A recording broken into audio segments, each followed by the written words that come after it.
Bonjour, c'est Cyril, bienvenue sur Equiliforce. Aujourd'hui, on fait un bilan des actions lancées par On est prêt, ce mouvement de youtubeurs, de gens de bonne volonté, prêts à agir pour le climat dans leur vie de tous les jours.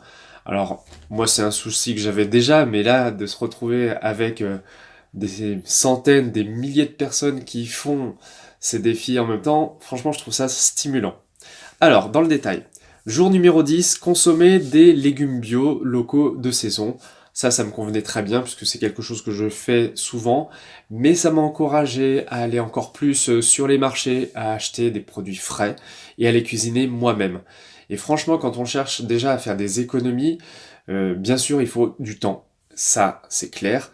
Mais personnellement, j'opte pour les recettes qui sont les plus rapides, les plus faciles et avec des produits comme ça qui sont sains, qui sont frais, franchement, mon corps s'en porte mieux, mon mental aussi gagne beaucoup d'énergie. Jour numéro 11, faire un cadeau de Noël maison ou d'occasion.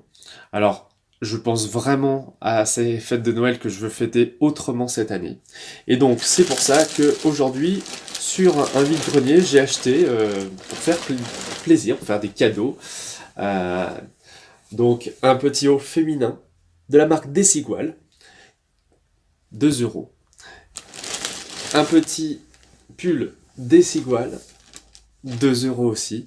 Plus un pull, 2 t-shirts qui sont en bon état, qui me vont. Et donc ça m'a coûté 10 euros pour 5 vêtements. Vraiment, moi, ça a été important cette semaine de voir à quel point nous consommons de plus en plus de vêtements, que nous gardons de moins en moins longtemps. Et donc, je pense que personnellement, je peux faire des progrès pour inverser cette tendance. Le 12e jour, on est prêt à nous proposer de calculer son empreinte carbone. Personnellement, je ne l'ai pas fait parce que j'avais pas besoin spécialement d'un chiffre. En revanche, toutes ces actions-là, elles me font vraiment réfléchir à moi comment je peux massivement réduire à mon échelle mon impact sur la planète, mon impact carbone, mon empreinte écologique. Et c'est un outil comme un autre qui peut vraiment permettre d'accompagner la prise de conscience.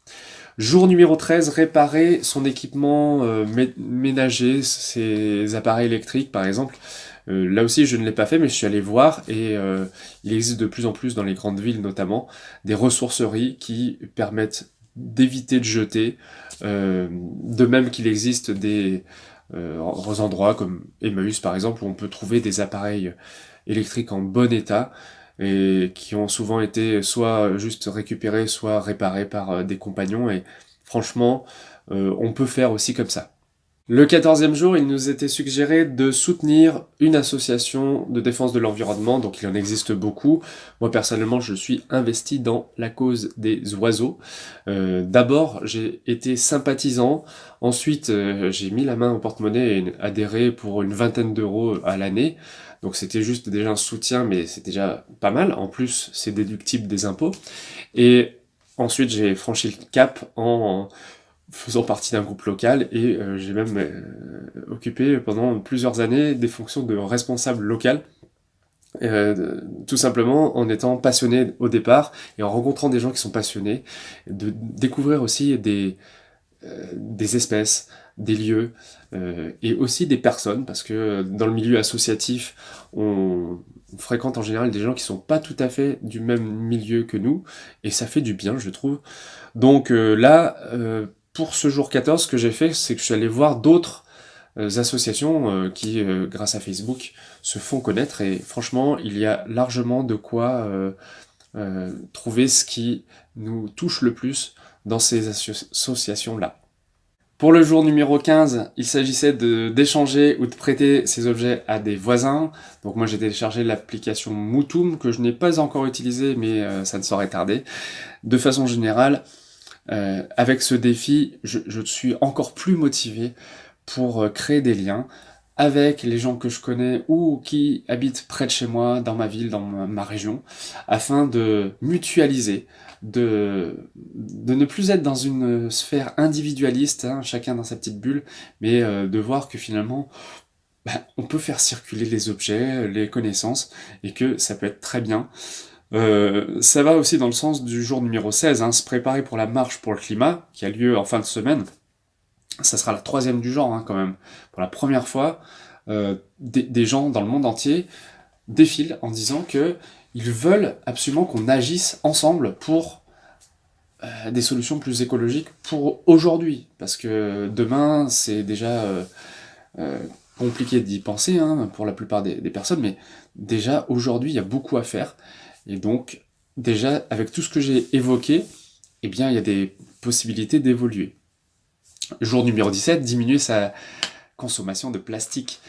Et c'est vrai que il y a des matériaux comme ça qu'on utilise, mais sans remettre du tout en cause leur utilisation.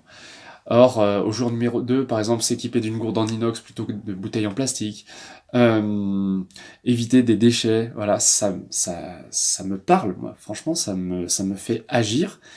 Et par exemple, aujourd'hui, vous voyez, je suis un peu en tenue de sport parce que pour la première fois, je me suis lancé dans du plugging. Vous avez peut-être entendu parler de ça. C'est faire son jogging tout en ramassant des déchets. J'avais vu des youtubeurs le faire d'ailleurs il n'y a pas très longtemps, et je me suis dit, ça me convient, parce que moi personnellement j'aime pas trop courir pour courir. En revanche, en ayant un but de rendre l'espace plus propre après mon passage, franchement c'est très motivant. Alors je vais vous montrer à la fin de la vidéo ce que j'ai fait, et voilà, c'est un geste simple, sain, et voilà, ça ne tient qu'à nous de le faire. Bon, j'y reviens. Jour numéro 18 aujourd'hui, donc, chercher et installer un moteur de recherche solidaire. Moi, ça m'a pris 2 minutes. J'ai installé sur mon portable Ecosia, qui plante des arbres quand on fait des recherches avec ce moteur alternatif. Et sur mon PC, j'ai le moteur de recherche Lilo. Comme ça fait pas de jaloux.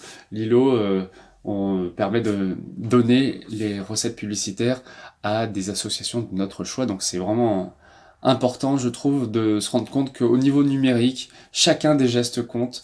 Et au quotidien, si on fait les choses de façon irréfléchie, eh bien on va aller vers des situations qui reflèteront ça, en fait. Donc je termine sur le plugging. C'est vraiment quelque chose que chacun peut faire, et ça vous permet de vous rendre compte de ce qui pollue l'espace public. Alors moi j'ai ramassé énormément de mégots, mais aussi beaucoup d'emballages, des petits emballages plastiques, des biscuits, des gâteaux, des bonbons, et des produits de vente à emporter, notamment de fast-food, qui sont suremballés à chaque fois pour juste quelques minutes de conservation et de consommation. Et cette civilisation du jetable, je ne la vois pas s'effondrer du jour au lendemain. Elle est tellement ancrée dans nos esprits, dans nos habitudes, que je suis assez pessimiste sur l'évolution des choses. En revanche, je pense que chaque citoyen peut se rendre compte que il a le choix. Et il peut aussi refuser de céder à ce modèle-là, et que ce modèle, il profite à beaucoup de personnes riches. Malheureusement, les petites personnes qui sont en dessous et qui se retrouvent avec un univers pollué de ce genre de choses, bien, c'est quand même la plupart des citoyens. Et je pense qu'il est temps de se relever. Quelques images pour finir sur cette petite chasse aux déchets que j'ai menée dans ma ville ce matin, modestement, à mon échelle. J'espère que vous aurez apprécié cette vidéo sur Equiliforce, et à très bientôt. Alors voici ce qu'on peut trouver devant une école maternelle, dans la rue, peu importe le lieu en fait. Ces modes de consommation qui nous font emporter de la nourriture, ils ont un coût au niveau des déchets, même si là le sac est compostable, recyclable, eh bien il y a avec ces emballages, ces cochonneries là dont on ne peut pas se débarrasser proprement. Et ça, voilà, ça commence vraiment à me donner envie d'agir encore plus pour qu'on soit plus lucide et qu'on fasse de bons choix.